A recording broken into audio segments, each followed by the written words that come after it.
This is how you're going to create a directory or a folder in command prompt. Or rather, let me do it in command prompt is fine.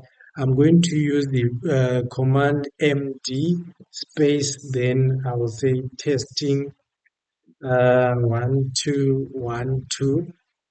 Then if I enter this, I expect to see this testing 12 folder created.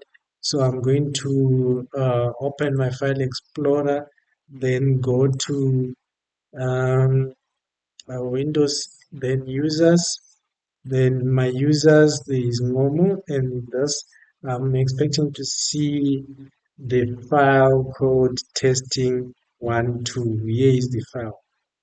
So that's how you can create a new file in CMD. Thank you.